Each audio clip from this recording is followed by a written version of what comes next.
मौत एक धोखा है। रोहन के लिए पिछले कुछ दिन अजीब थे। जब से उसके पड़ोसी शर्मा जी का देहांत हुआ था, उसे अजीब सपने आ रहे थे। सपनों में हमेशा शर्मा जी आते। उनका चेहरा परेशान दिखता, जैसे वो कुछ कहना चाहते थे पर कह नहीं पा रहे थे। रोहन ने सोचा शायद फ्यूनरल के सदमे का असर है। पर आज तीसरी रात थी। रोहन बिस्तर में करवट बदल रहा था कि तभी पड़ोस के खाली घर से कुछ आवाज आई। ऐसा लगा जैसे कोई चीज गिरी हो। उसका दिल तेजी से धड़कने लगा।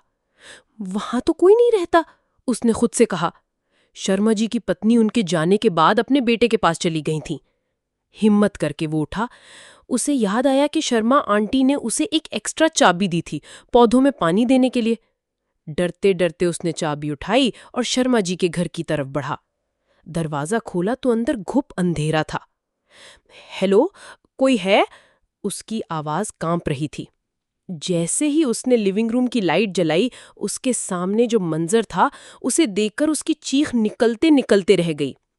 वहां सोफे के पास शर्मा जी खड़े थे, वही कपड़ों में जो उन्होंने फ्यूनरल के दिन पहने थे। उनकी आंखें खाली थीं और वो बस रोहन को घूर रहे थे। रोहन के पैर जमीन में जम गए। वो एक सेकंड भी नहीं रुका, पलटकर अपने घर की तरफ ऐसे भागा जैसे उसके पीछे मौत पड़ी हो। अगली सुबह रोहन ने बिल्डिंग के गार्ड को साथ लिया और फिर से शर्मा जी के घर गया। इस बार वहां सब कुछ बिल्कुल नॉर्मल था। हर चीज पर धूल की हल्की सी परत जमी थी। गार्ड ने कहा, साहब आप वहम कर रहे हो, दुख में ऐसा लगता है। रोहन वापस तो आ गया, पर उसका दिल ये मानने को तैयार नहीं था। उस रात उसे फिर से आवाज आई। इस बार आवाज पहले से ज्यादा साफ थी, जैसे कोई चीज जमीन पर घसीट रहा हो। उसका दिमाग कह रहा था कि वो ना जाए, लेकिन उसके कदम खुद ब खुद उस घर की तरफ बढ़ रहे थे। उसे जानना था कि आखिर ये सब क्या है।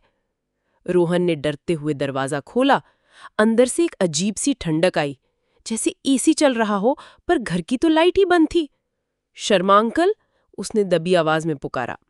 कोई जवाब नहीं आया, लेकिन घसीटने की आवाज अब भी आ रही थी। आवाज बेडरूम से आ रही थी। रोहन दीवार का सहारा लेते हुए आगे बढ़ा। उसका दिल इतनी जोर से धड़क रहा था कि उसे अपनी ही कानों में उसकी आवाज सुनाई दे रही थी। बेडरूम का दरवाजा थोड़ा सा खुला हुआ था, अंदर से हल्की रोशनी आ रही थी। उसने सोचा, लाइट? यहां लाइट कैसे जल सकती है?